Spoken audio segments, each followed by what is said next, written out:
All right, welcome to Whiskin Dads, Conversation with Dads. This show, we like to laugh, talk to dads about their fatherhood journey. I'm very excited to introduce Mr. Moe Jackson from VA. Two up, two down, people. Two Up, Two Down, VA. Mo, thank you for being on the show.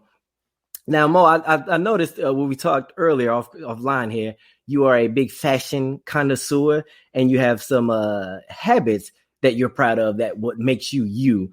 What are some of those habits that make you you? Can you give us a little more clarification on that, sir? Man, I love to eat.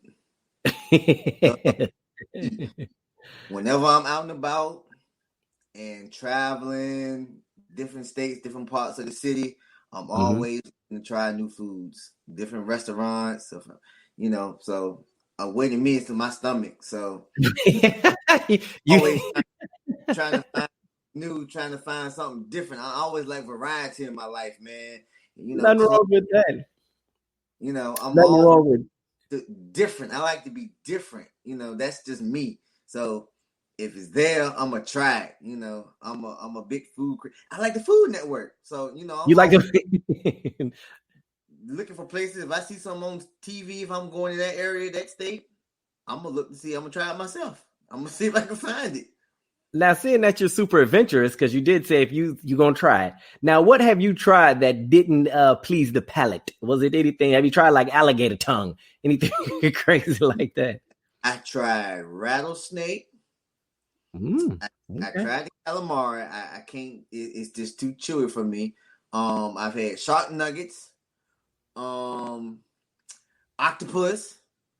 Let's see. I've had a bison burger. A bison burger, I've had that. Now I haven't had shark nuggets. Do they sell those at McDonald's? Are they on the menu? I was actually in Ocean City, Maryland, at the beach. Oh, and they had the shark nuggets. Won't too bad. Now, elaborate on this rattlesnake. Now that one caught me. That one shocked me a little bit. Did you shake Sharona, chew all the time? What happened with that? Talk to me. Man, it actually tastes like chicken. I was in Arizona.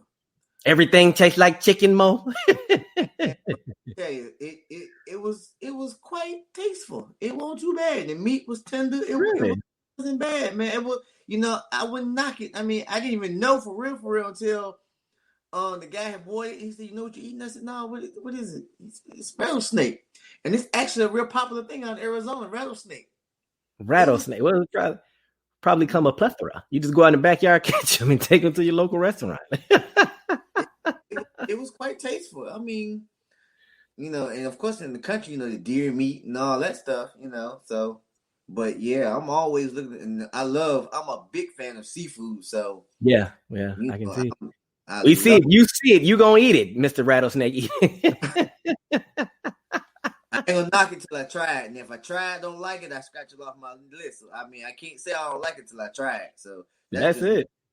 I love that you're courageous and adventurous like that, Mo. That is awesome, man. I want to talk now. Where did you grow up? Where did you grew up in the town that you're in currently, or? No, I grew up in Dinwiddie, Virginia. Dinwiddie, Virginia, VA. Now, give us a country. You said, well, I couldn't hear you. One more time. We call it DC, Deep Country. Deep. That makes sense. Now, that's a good one. Now, give me growing up in Dinwiddie. Give us some of your childhood memories. What was most memorable to you growing up in DC, the Deep Country? Man, just playing outside, hanging out with family. Yeah. We played sports together. Everybody in my neighborhood, we were known for the road that I lived on, Turkey Egg Road. Turkey Egg.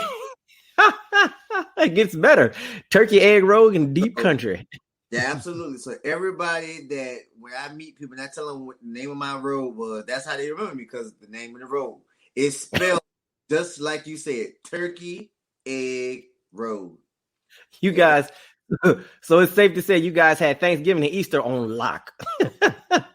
Yeah, good. You really good. And you will see some turkeys every so often in the backyard. Come out in the backyard, just running around there. Mm-hmm.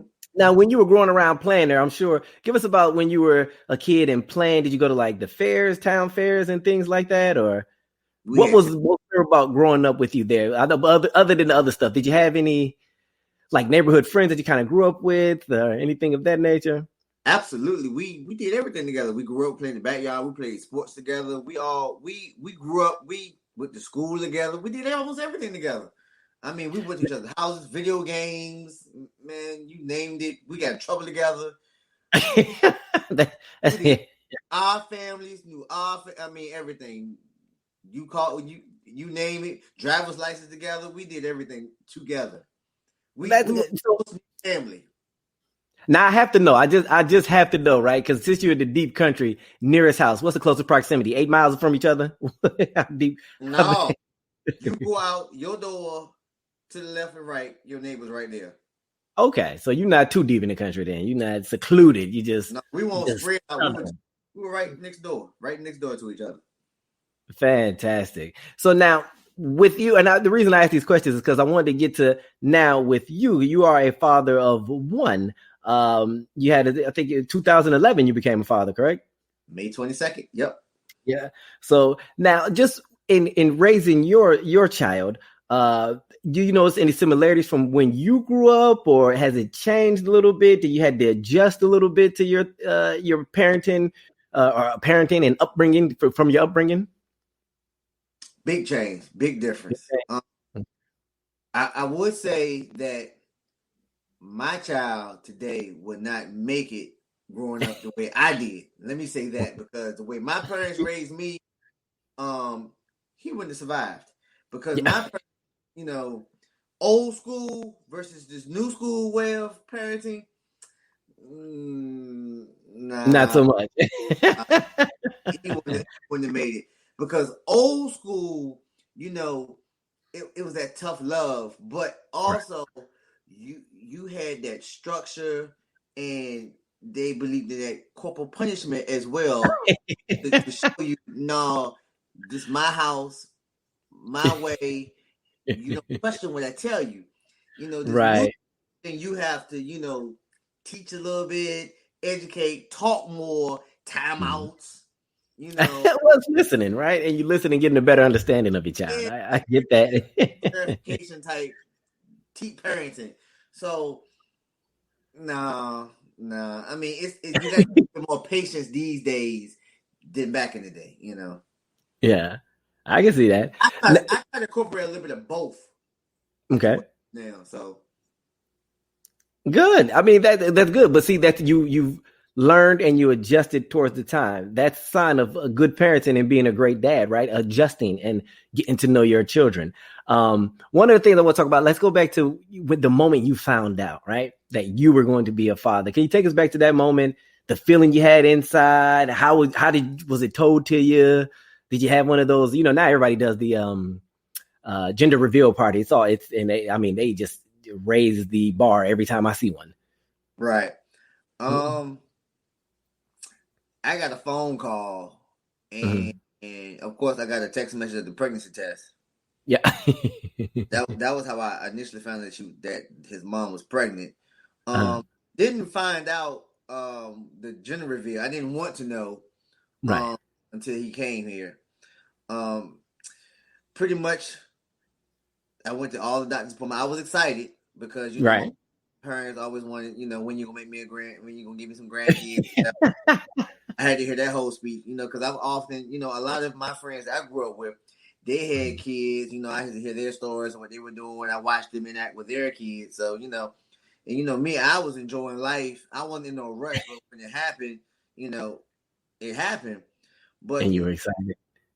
I got excited when I found out, I went to all the appointments, I interacted with her, make sure she was okay, I still have the sonogram and everything when she went to the doctor, but I didn't want to know the gender until he got here. When we had the baby shower, everything that was bought was pretty much you could use for both genders. One thing I thought was kind of neat, when they did the little baby shower, you could have pink or blue to determine what birth than it was of the baby. They did neutral colors, so you couldn't really tell. So you can tell. Mm-hmm. Nope. So, but pretty much I was just supportive of mom, of his mom and everything. Just made sure I was there for her. Made sure that she had everything she needed up until, he was born. As far as crib, any appointments, financially, because she had it kind of rough because he took her through a ringer as far as it was a high risk pregnancy, so I made sure that I was there for her as far as anything, as far as medical and anything, just the support system. Right, and that's what fathers that's our role, right? Right. Before the baby is born, we are support system. So we can't carry it. We don't carry the child, but we definitely can offer that support and be there. And I love that you went to every doctor's visit with it, before your baby was born. That is awesome. I don't know how you have great restraint that you didn't look at the sonogram like, what is that? Is that a foot? Is that what is it? What we got going on here? Like none of these. So you never peeked. Yeah, Nisha said, "Do you want to know?" I said, "Nope. I just want to know, is he healthy? Everything okay?" When she said everything looks okay, I was good. That was it. That's all I need to know. I want to make sure the mom okay, if the baby's okay, as long as they were okay, I was straight. That's all. All right. Everything was okay for both of them. Then I was good. Well, yeah. Listen, you are better than I am because I little disclosure. I was the same way. I didn't want to know my first child. I didn't want to know what the gender was. I was like, you know what? As long as I have a healthy baby, I'm fine. I was so excited to be a dad because I've always wanted to be a father, right? I was just elated, but I will tell you, I was like, I do not want to know as I'm doing this. Let me guess that. What is that? Let me see that. The pause right there. Keep the sonogram right there. Don't move the camera. Oh, I don't want to know, but let me look one more time. You know what I'm saying? So, it's hard, man. It's hard. It definitely. I was. And my wife was so good at not giving away. What are you buying today? Are you going to the store for a boy or for a girl? So, but I commend you, honestly, on not knowing.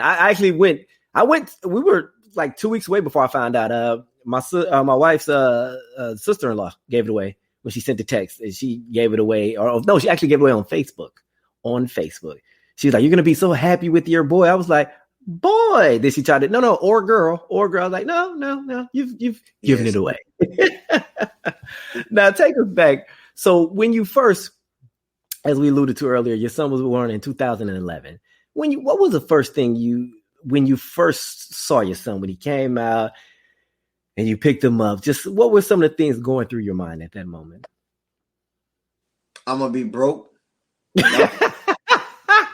You got a lifelong of that. That's a lifelong. That's broke. That is lifelong. Like all my money. Listen, truer words have never been spoken. It's not over. It's not over. It's for the rest of your life. You just keep that in mind for the remainder of your existence. Next 18, 21 years, you better take all my money. I like how you say just 21 years. No, when they're in their 30s, Dad, need a few dollars. It's going to happen. I'll get it in. I'm going to give you till you're 21 because 18, then you got to go to college or whatever. If you go to college till you're 21, after that, you're on your own, buddy. Job, then you're on your own. You're on your own. But that is... the first thing that came to my mind was like, this is it. I'm really honestly, I'm a father now. I mean, because seeing him just like I'm really a father. I have a lot of responsibility now. That's on me. It's not about me anymore. My true responsibility now is being a father and taking care of him. So my responsibility now is to ensure that your health and well-being is taken care of, and that everything that you need comes from me and your mom. But primarily, I'm going to make sure that you have everything you need from this point forward, and that there's nothing that you don't ever go about. So I'm going to make sure I do everything I can in my power, as long as I'm here, that you have everything that you need. And that's what a dad's supposed to be. You want to be there. One of the things that I've always liked to preach is that, well, not preach. Some people say it's preaching, but involved. Involved fathers are the best fathers. Being a father doesn't mean you have to be the wealthiest person, the smartest person. You just have to be involved, right? You have to want to understand and know your kid and be involved in their life. And this is you giving them the best opportunity to succeed later on in life, right? So I love that. I love the fact that you are an involved father, and you took it serious. Like you at that moment, you knew, hey, things got to change a little bit. I can't go out here spending money on this fashion stuff and this food and maybe these rattlesnake tails that you eat all the time. Now, I ask you this: had to come to an end at that point. I just put it on the back burner until he got a little older and things had to and all that type of stuff. Then we, every once in a while, every blue moon, we might have a little snake tail, little shrimp, little lobster. I was just gonna ask you. That was my next question. Now, have you noticed with your son since 2011? He's now what, 10 years old? Yeah, he's 10. Now, do you find him as adventurous in the meal selection as you are, or is he a little more picky? Man, this dude is picky as I don't know what, man. Get him to try stuff to open up his taste buds. He's gotten a little bit better, but chicken tenders. No shark tenders, huh? No shark tenders. No, I mean, he don't really like he just started eating salmon, but he's more of a meat guy. I mean, he'll eat a salad, but he's not quite as adventurous as I am. I mean, I guess as he gets a little older, his taste buds will get a little wider. But Red Robin, you can't never go wrong with Red Robin or Olive Garden. Yum. So those are his spots. You can't go wrong with him with those. That's it. Waited. Well, he's like his father. Like I think earlier you alluded to, waiting your hardest through food. I see he's just like his father.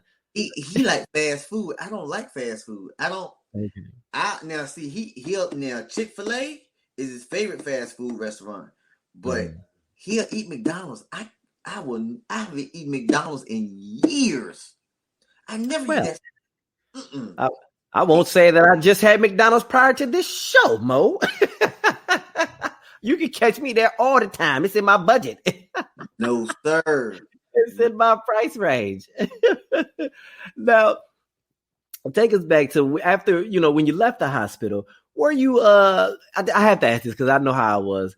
Were you a cautious father with your firstborn, leaving the hospital, putting bubble wrap around the car seat and the carrier?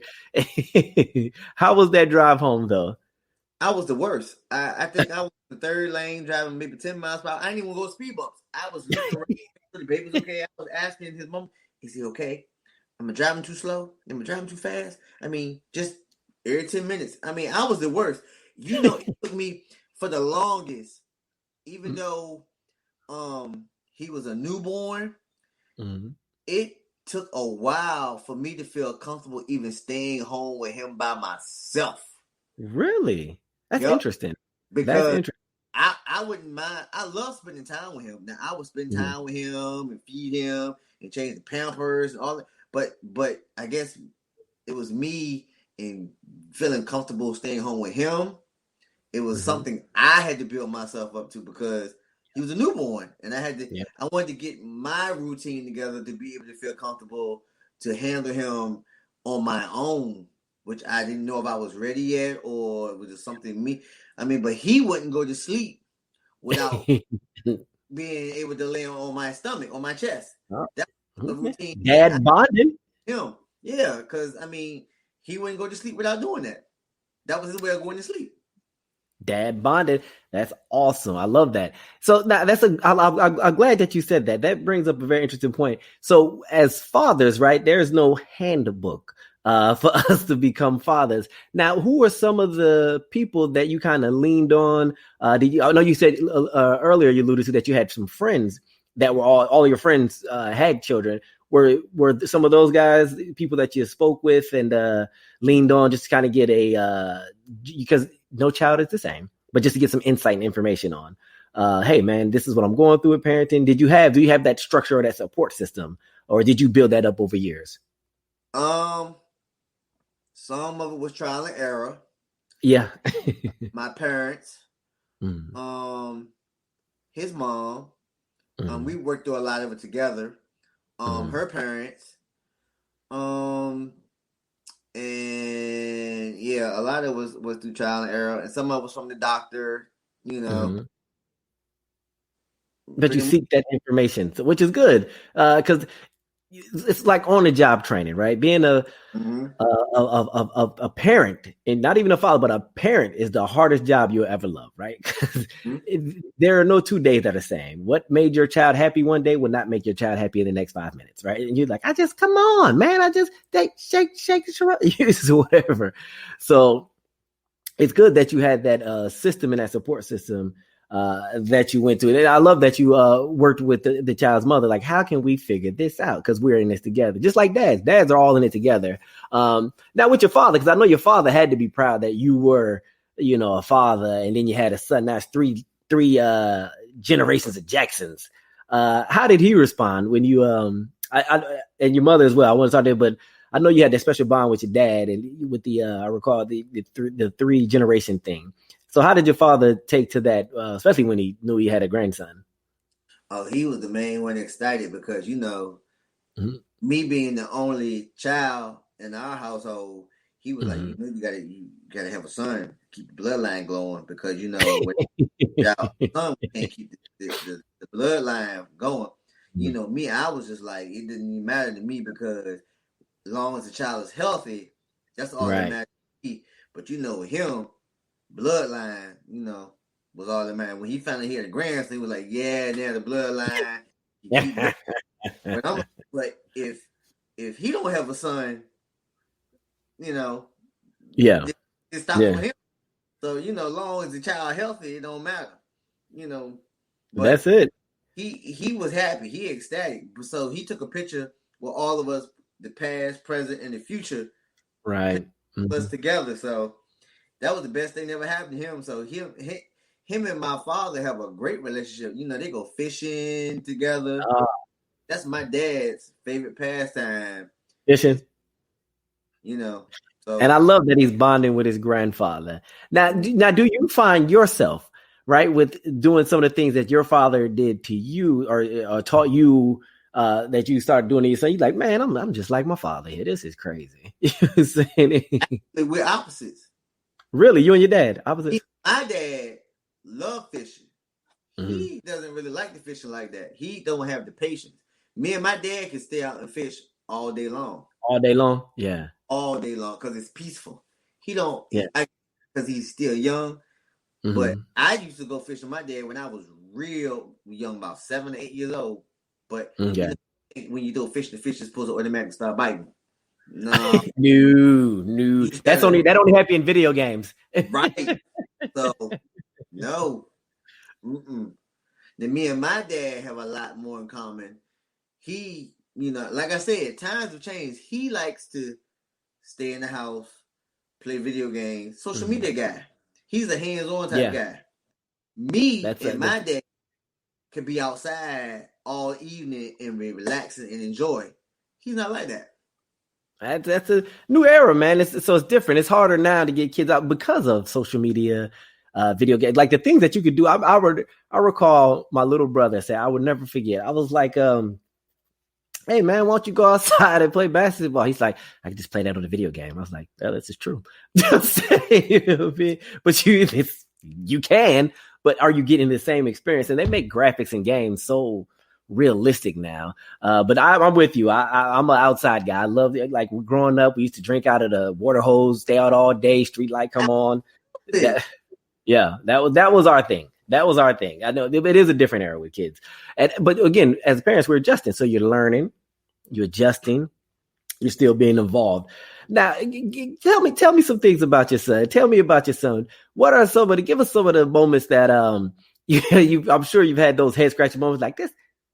What is it? What is he doing? Like, just give us some funny moments that, whether it was when he was younger. Now, what were some of the funny moments about your kid? Man, funny moments. Man, when he was Any moment you want to share. Really, this is all about fatherhood and journey. Man, when he was trying to play sports and he was figure out what he wanted to do, I felt he was 6 when he first started playing football, and the coach, he was the fastest kid out there, and the coach put him at DN. And their first play of the game, the actual game, and they ran a sweep to his side. Yeah. And all I saw was dust, his feet in the air. And when the whistle blew, I saw him get up. I didn't think he was going to get back on the field. I thought he was going to quit. Yeah. I really thought he was just going to say, "Dad, I won't play no more." But he got up. But he played. But from that day forth, Larry, Mr. Whiskey. He lined up, and instead of him going to make the tackles, he would run away from the guys during the game. He was done. So for the whole game, he would run the opposite direction. Or the whole game, he would run from the guys. Yeah. Nope. Oh, I can only imagine, right? You was like, "Get him, son," and you hear, you see some feet up, you're like, "Oh, that's my baby down. And my baby down. He's down." I was like, "Where he going?" He was instead of go this way, he going that way. I was like, "Where he going?" Listen, somebody need a lead blocker. He was being the lead blocker. Oh, that is funny. I love it. Now, so did he continue to play the whole season? Was that like he was like, "You know what? I'm gonna stick this out, and I'm probably not gonna finish." No. No, 6 games. He was like, "I'm done. I'm tired of being hit." Well, hey, listen, I get it. If I got hit and I'm on my backside and my feet up for 6 games straight, may make me feel different about the situation. But at least he used his speed to evade everybody, either tackling the person or getting blocked.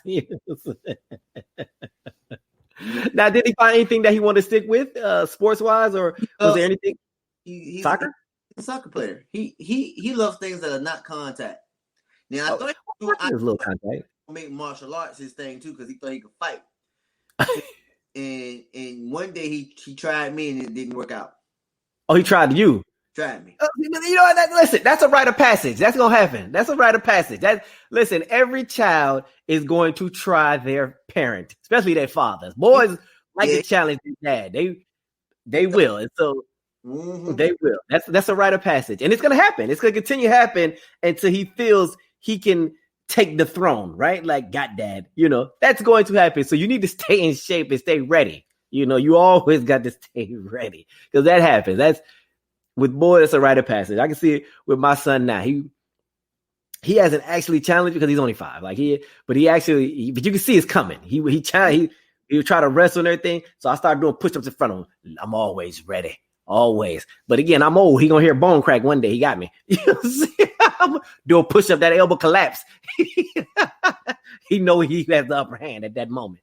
But now, give us what makes you so proud to be your son's dad? Give us some about him. What are the things, characteristic wise, or just what makes you so proud to be like, "That's my son"? He's mine. I mean, regardless. He's not a quitter. He has a great personality. He's a lovable kid. There's nothing about him you can't love. He has a great sense of humor. He's a people person. He's funny. He loves to. He will go above and beyond to make sure that people have stuff. He doesn't like to see people sad. Yeah, he's very sociable. So he'll sit down and talk to you about anything and everything. He'll tell all your business. But listen, maybe your business need to be told, Mo. He's the type of kid that is hard to stay mad at. Right. He's very smart, very intelligent. He's going places.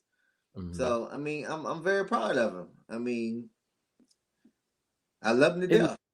I it's a give him chip off the old block. It's a chip off the old block. You have a sense of humor. I don't know about that intelligence too much. man. He's got he has to challenge me every day that he's smarter than me. I'm like, okay, yeah, I've only been in this world 40. I'm 42, and you only been here. What? You only 10. So, but you still know more than me. Okay, all right, you got it. Yeah, you're right.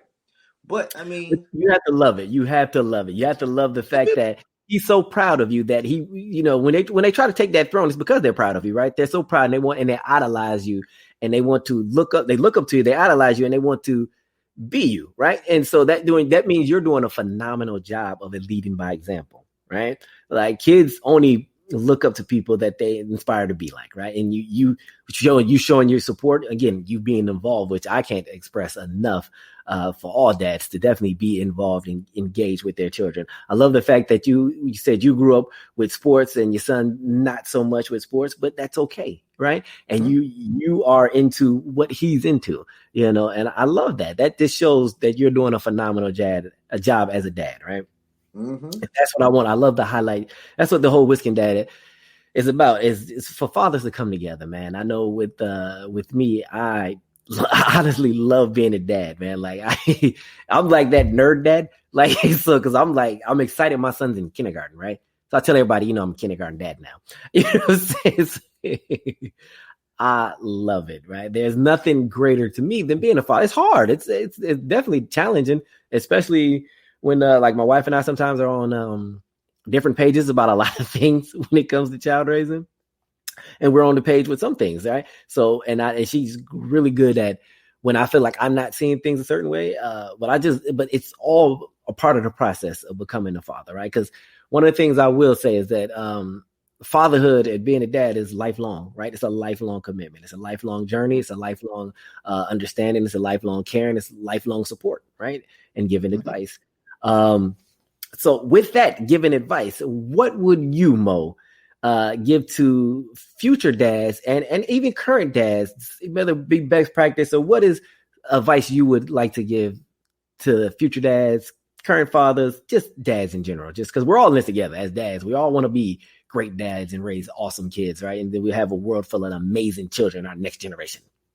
Well, you said a key point. There is no handbook on being a father. So it's not going to be easy. So just trying to figure it out, is through trial and error. You have to figure out what works best for you and your child. And through that, you have to have, communication.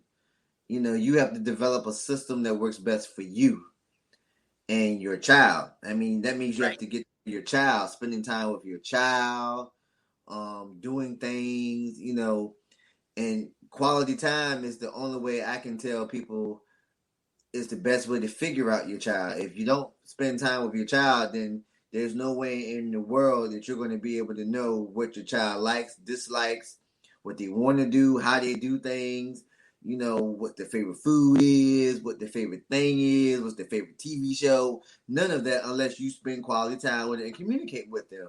So my thing is to people is you have to spend time and get to know your child. Exactly.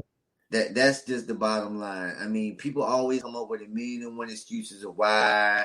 It's the mom won't let me, the baby mama won't let me do this, or I don't have time. People make time for what they want to make time for. I've seen people I work with every day in the court system. I sit back in court and watch the excuses of child support and all that, but the money doesn't take back the time that you lost with your child. You can't put a price on the child either. So, you can't. And I just to add on to that, I agree. Like the way a child spells love is through time, spending time with the child. Great advice. I couldn't said it better myself. Spend time with your child, learn to understand your child, right? Because as you alluded to before, our children may not be like us, and that's okay, right? Get to know your child. The things that worked for you or what your father may have thought worked for you may not work for your child. So you get to know your child, and you can only do that by spending time and getting to know your child, being an involved father. Don't just be a provider, be an involved father. Moe, thank you so much for coming on the show. I thoroughly enjoyed it, man. You have to come back and give us more. I know there's more. I feel like there's more in you that you're not spreading. Spread the love, Moe. Absolutely. Absolutely. But come back.